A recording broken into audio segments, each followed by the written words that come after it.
Hello and welcome back to the channel of nonsense. It is far too early in the morning, so you're getting a slightly vloggy style intro, sorry about that. But I'm actually quite excited because I'm on my way to drive the new Hyundai i20N. And I think that's a hugely exciting and important car because it's the first real rival to the Ford Fiesta ST. Now, you won't know this because it happened before my YouTube career started. And I actually used to run a Ford Fiesta ST as a long-term test car for a couple of months. The new 3-cylinder one, the latest 3-cylinder one. And it's one of my favorite cars of all time. If I won the lottery tomorrow, the Fiesta ST would be undoubtedly the first thing I go out and buy, because I could walk into a Ford dealer, they would have one. It would be 25 grand. I'd be like, I'll have that, please, thank you, and I'll take some floor mats. It's a hilarious thing. It goes around corners on 3 wheels without even trying. And it's just the chassis engineering in that car is designed to be silly, which I like, because I like silly things. Now, the i20N, it's got all the right ingredients, got limited slip diff, it's got a manual gearbox, and if the i30N is anything to go by, it'll have a brilliant chassis as well, but we'll get on to that. So you'll join me in an hour, but 5 seconds of YouTube time, when I'll be somewhere else in England to drive what could be my favourite hot hatch of all time. I'm quite excited. I hope it's good. I'll see you there.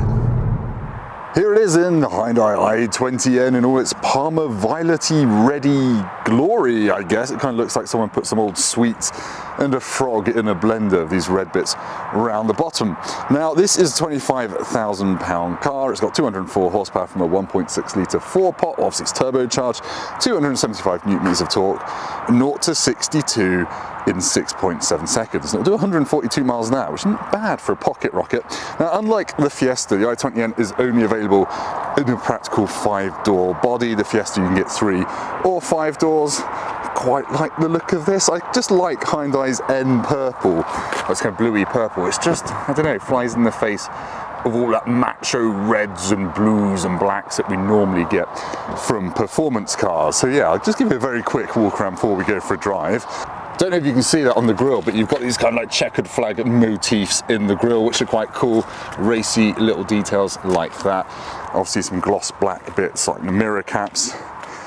Now, I know I've not reviewed the i30N on the channel, but I've driven it a lot before I did YouTube, and I bloody love it. And because Hyundai got BMW's ex-M boss Albert Biermann on board, it was a proper job. And this on paper looks like it's going to be a serious thing. So you've got limited slip front diff, you've got an auto-blipping 6-speed manual, you've got a stiffened torsion beam rear axle, and new, bigger, chunkier knuckles than the regular i20 at the front. So basically, Albert Biermann's thing is completely redesigning suspension setup and chassis. You've got a little spoiler up there, not sure what that does, but it looks pretty cool.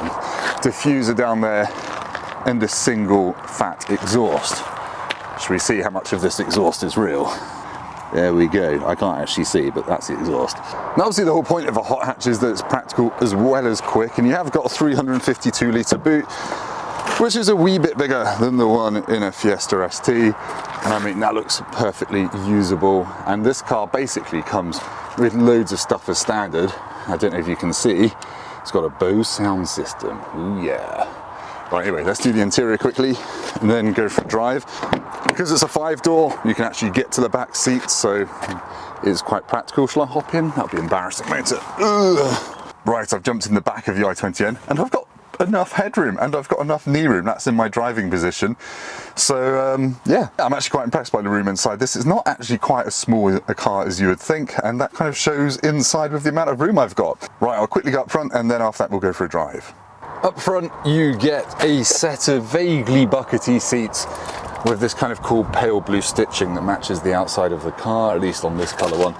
And you've got the same colour bits on the grab handles, on the doors. You've got metal pedals, you've got an N steering wheel with the N mode driving selector, kind of little pedal things here on each side as well to get to your driving modes quickly, and you've got the rev match button here. You get a 10.25 inch touchscreen, which is actually really sharp, really nice to use, and it's just basically this latest Kia Hyundai thing. You also get a big digital dashboard, which is super sharp and shows you everything you need. Basically, start button is down there, manual gearbox with rev matching, as I've said, and you've basically got Loads of stuff is standard, so you've got heated seats, other bits and bobs, and it is quite nice. Anyway, I haven't got much time, so I'm going to go for a drive and take you with me.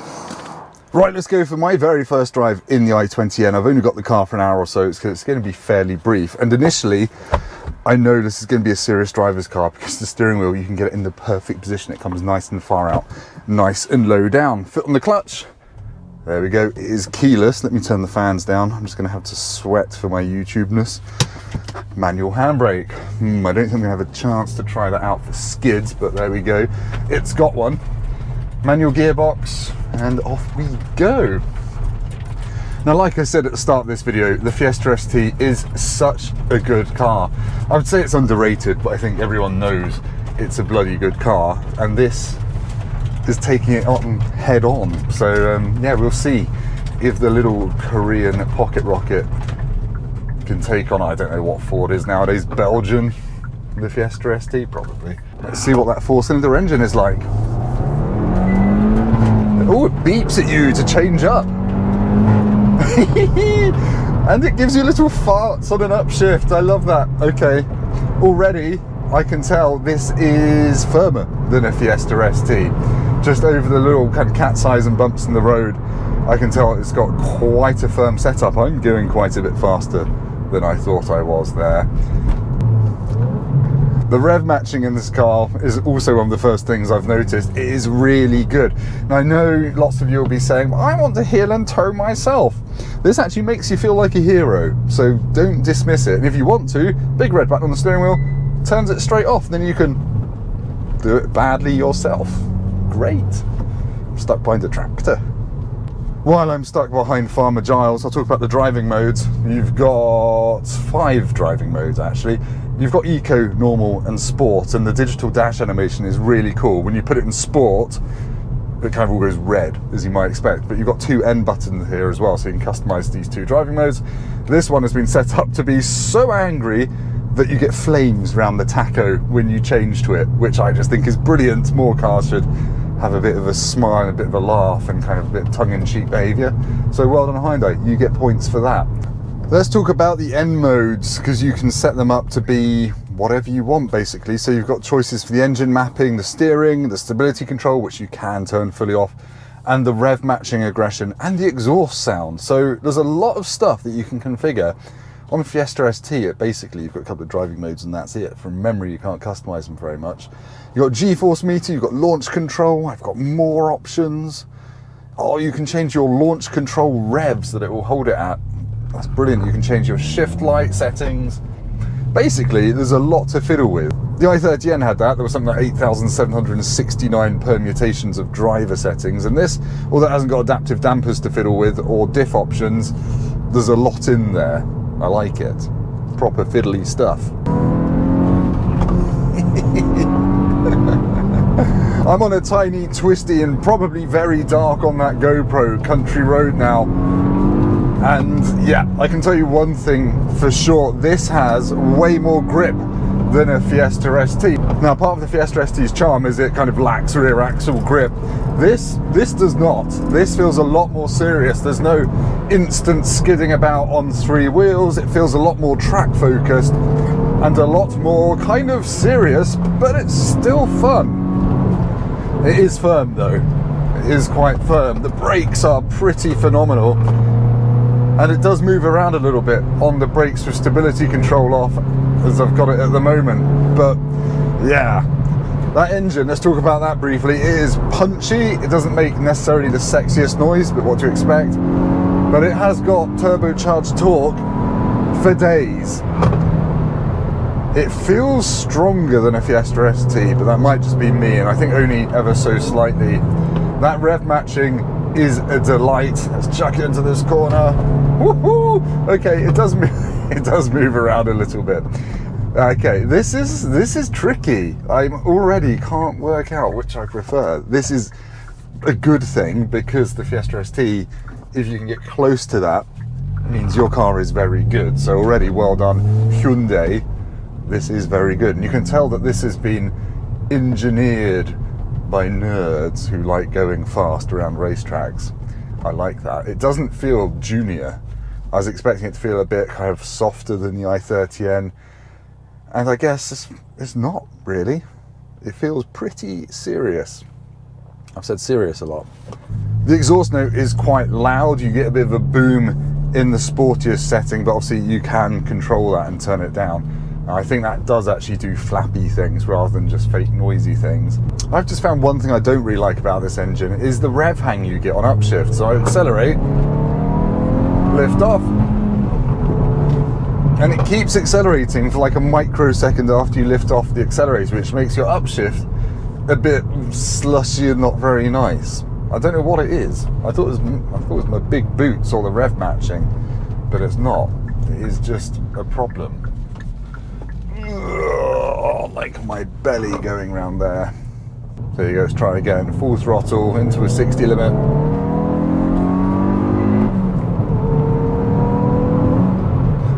Yeah, there is a little bit of rev hang. That's a little bit annoying.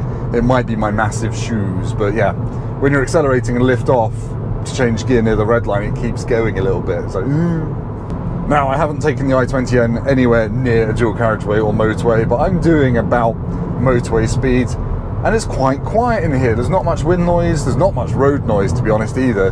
The only noise I've got is the exhaust noise because I'm in a sporty mode. Let's knock it back into comfort. Let's do consumer testing. There you go, and it's all gone away. I could be in your grandma's i20. Apart from the moobs are jiggling because of the suspension.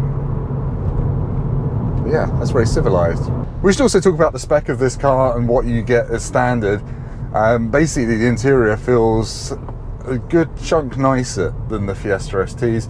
There are still some like hard Hyundai i20 plastics in here, but the kind of infotainment screens, digital dash, that's all way ahead of what Ford is doing. Oh, let's go again.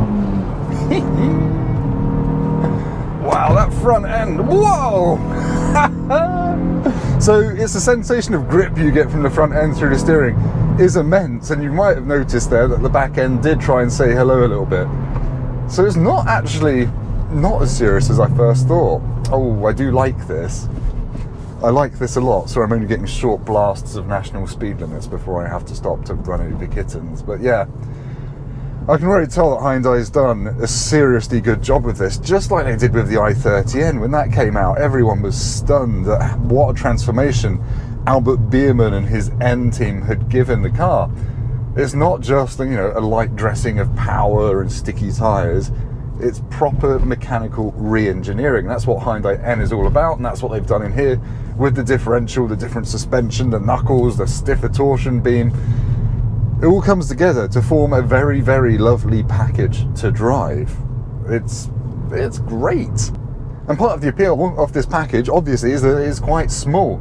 So like the Fiesta ST, you can go down a bumpy B road and not be terrified of what's coming the other way. You can actually have fun. Narrow cars are fast cars, at least on real world roads. Now, you might be thinking that engine, Tim, it's got 200 odd horsepower from a 1.6. Does it feel turbo laggy? And it does, a little bit down low. Kind of 2000 RPM doesn't really do anything. And it's about 3.5 where it really kind of picks up its Korean traditional trousers and takes off. So there is a little bit of turbo lag, but then it just feels really, really strong. You do get a bit of torque steer on bumpier roads, but I mean, for me, that's part of the fun of it. It's not dragging me into the hedges or anything like that. It's just letting me know that the front diff working really hard to put the power down, and you have to work with that a little bit. And you get those kind of pops and bangs from the exhaust. They're not as loud as in the original i30N. That car scared me. It made me jump in a multi-story car park when I was parking it once. I accelerated a bit and it went bang! And you could almost imagine flames shooting out the back. They've obviously had to put petrol particulate filters in these cars now, so it's a bit more muted, but you still get the bop bop bop, and it doesn't feel contrived like it does in a mini John Cooper Works, for example. I would love to take one of these on like Brands Hatch Indy circuit or something like that, because I think you'd eventually get black flagged for skidding it around Druids or something, but it'd be a lot of fun on a track day. This is better than I thought it was going to be. A lot better. I think the Fiesta ST should be very worried, because this not only is as entertaining, albeit in a different, grippier way, it's got a nicer interior, by and large. There are some crappy plastics, but the high-tech stuff is a nice welcome feature. Gear shift is really good. It is really quite precise. It's not Civic Type R precise, but it's better than the Fiestas, that's for sure. And everything about it is just quite likeable. I like the fact it's a 5-door, so you can use it. You put people in the back. I fit in the back behind my driving position, as we've seen. The boot is reasonably big. It's very good. Anyway, thank you for watching this. It was just really a first drive of the i20N. I'm going to see if they'll lend me one for a bit longer so I can do a proper review. But initial impressions are, bloody hell, really good. 2 thumbs up. Don't take your hands off the wheel. So yeah, thank you for watching. If you've liked it, do hit like. Please subscribe, because there's going to be more stuff like this coming. And call me nice things in the comments. Today is a year since I started YouTube, to the day. And yeah, thank you to the 5,500 people that subscribe, the 93 videos in a year, another 40 on my motorbike channel while having 2 young kids, and I only wanted to die several times. On that morbid note, goodbye.